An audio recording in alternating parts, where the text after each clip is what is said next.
नमः शिवाय। हर हर महादेव। दोस्तों, भगवान शिव और माता पार्वती की कृपा आप और आपके परिवार पर सदा बनी रहे। दोस्तों, आज की वीडियो में हम गजनानन संकट चौथ की शुभ मुहूर्त एवं योग, पूजा विधि और कथा लेकर आए हैं। कृपया एंड तक बने रहें। हमारे धर्म में सावन महीने का खास महत्व माना गया है। इस महीने में सावन शिवरात्रि भी मनाई जाती है। इस शुभ अवसर पर भगवान शिव और माता पार्वती की भक्ति भाव से पूजा भी की जाती है। साथ ही उनके नियमित व्रत रखा जाता है। इस व्रत को करने से हर मनोकामना पूर्ण होती है।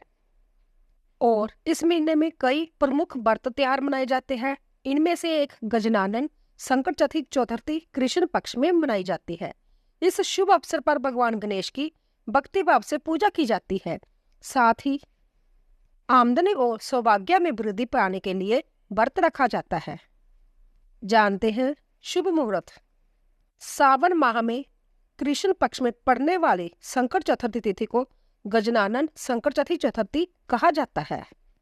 वैदिक पंचांग के अनुसार सावन मास की कृष्ण पक्ष की चतुर्थी तिथि 14 जुलाई को देर रात 1:02 से शुरू होगी और वहीं 14 जुलाई को देर रात 11:08 पर चतुर्थी तिथि समाप्त होगी।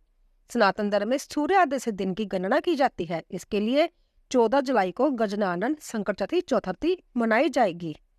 दोस्तों, इस संकट चतुर्थी तिथि के दिन आयुष्मान और सौभाग्य का योग का निर्माण हो रहा है। आयुष्मान योग शाम 4:14 तक है। इसके बाद सौभाग्य योग का संयोग बन रहा है। इन योग में भगवान गणेश की पूजा करने से सुख और सौभाग्य में वृद्धि होगी। साथ ही जीवन में व्याप्त सभी प्रकार के दुख और संकट दूर हो जाएंगे। दोस्तों, पंचांग के अनुसार सूर्य उदय सुबह 5:33 पर होगा और सूर्य अस्त शाम 7:21 पर होगा और चंद्र उदय रात 9:55 पर होगा और चंद्र अस्त सुबह 8:43 पर होगा। ब्रह्म मुहूर्त रहेगा सुबह 4:11 से 4:52 तक और बीजे मुहूर्त दोपहर 2:45 से 3:40 तक रहेगा। गोधली मुहूर्त शाम 7:20 से 7:40 तक रहेगा। निशिता मुहूर्त रात्रि 12:07 से लेकर 12:48 तक रहेगा। दोस्तों, संकट चतुर्थी व्रत कथा। धार्मिक ग्रंथों के अनुसार एक गांव में एक कुम्हार रहता था। वह मिट्टी के बर्तन बनाता था, लेकिन जब कुम्हार ने बर्तनों को पकाने के लिए भट्टी में डाला तो उसने देखा कि अग्नि पात्रों को पकाने में सक्षम नहीं है। कुम्हार के निरंतर प्रयत्नों के पश्चात भी मिट्टी के पात्र पक नहीं पा रहे थे। हर प्रकार की कोशिश के करने बाद कुम्हार ने राजा से सहायता मांगी। कुम्हार की समस्या सुनने के बाद महाराज ने पंडित से विचार विमर्श किया तो उनसे इस विचित्र समस्या का समाधान मांगा। पंडित ने सुझाव दिया कि प्रत्येक समय पात्रों को पकाने हेतु भट्टी तैयार करने के अवसर पर एक बालक की बलि दी जाएगी। हर घर से एक बालक की दी जाने लगी बलि। पंडित का सुझाव सुनकर महाराज ने राज्य में यह घोषित कर दिया कि सदैव भट्टी तैयार होने के अवसर पर प्रत्येक परिवार को बलि हेतु एक बालक प्रदान करना होगा।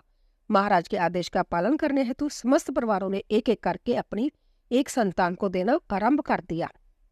कुछ दिन के बाद एक वृद्ध स्त्री की बारी आई, जिसका एक ही पुत्र था। उस दिन संकट चौथ का पर्व था।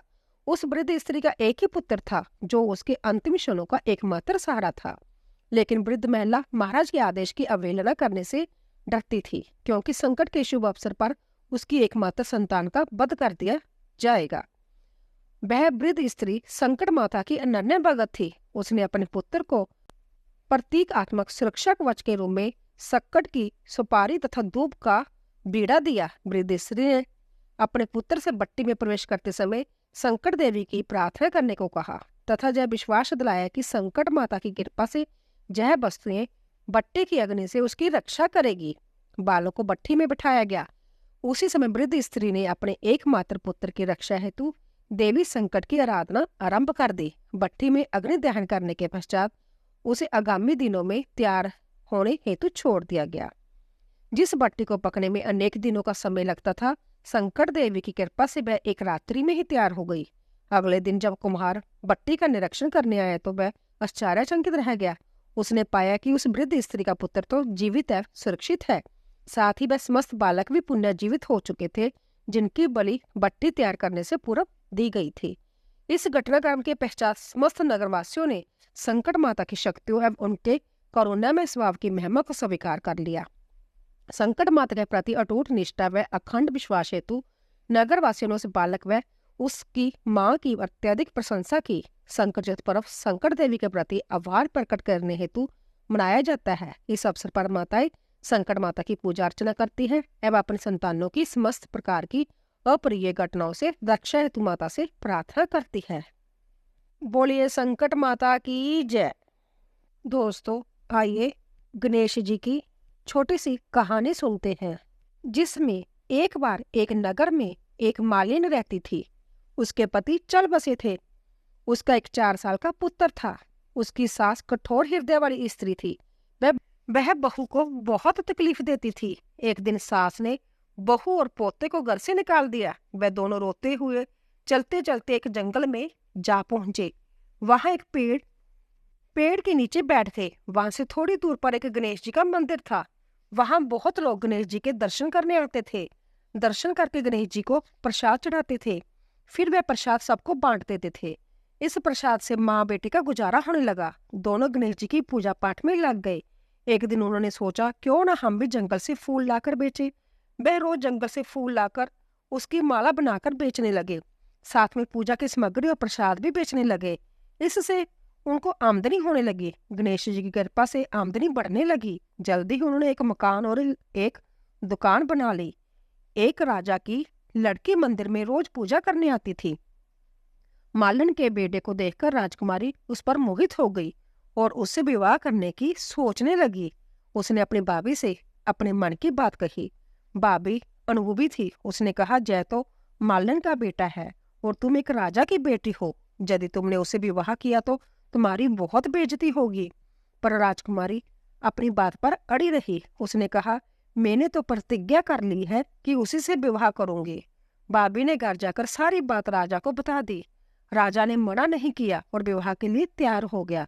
उन्होंने बड़े धूमधाम से बेटी का विवाह मालन के बेटे के साथ कर दिया। मालन ने सबसे पहले बेटी बहू को गणेश जी के मंदिर में ले जाकर पूजा पाठ करवाया और गणेश जी का आशीर्वाद दिलवाया। इसके बाद पूरे नगर में जय बात फैल गई कि गणेश जी की पूजा करने से सब दुख कष्ट दूर हो जाते हैं। जय बात सुनते ही नगर के सभी लोग मंदिर आने लगे। मालिन और उसके बेटे की बिक्री और बढ़ गई। उधर उसकी सास के बुरे दिन आ गए। अन्नदाता उससे रूठ गए और वह भूखी मरने लगी। एक दिन वह रोती धोती उस गणेश जी के मंदिर में आ पहुंची। वहां वह मालन के बेटे से बोली, मैं भूखी हूँ, मुझे रोटी कपड़ा दे देना, इसके बदले में तुम्हारा सारा काम कर दूंगी। लड़के को दया आ गई और उसने काम पर रख लिया। उसने अपनी दादी को नहीं पहचाना। जब मालिन पर घर पर आई तो उसने सास को पहचान लिया। वह सास से बोली, सासू जी आप जहाँ कैसे? सास ने पोते की तरफ इशारा करके कहा, मेरी इस सेठ ने जहाँ नौकरी लग गई है। बहू बोली, जय आपका पोता है और जय घर भी आपका है, जय दुकान भी आपकी है। जब आपने हमें घर से निकाला तब गणेश जी ने हमारी रक्षा की। बहू की बात सुनकर सास बोली, मेरी करनी मेरी भोगली। बहू बोली, सासू जी अब आप हमारे जहाँ रहो और पोते का सुख देखो। हे गणेश जी महाराज, जैसा सुख आपने मालन को दिया वैसा ही सुख सबको देना। बोलिए गणेश महाराज की जय। तो दोस्तों, आशा करती हूँ कि आपको हमारी कथा अवश्य पसंद आई होगी। प्लीज जाने से पहले चैनल को सब्सक्राइब कीजिए, लाइक कीजिए और ज्यादा से ज्यादा शेयर कीजिए। आप सभी का धन्यवाद।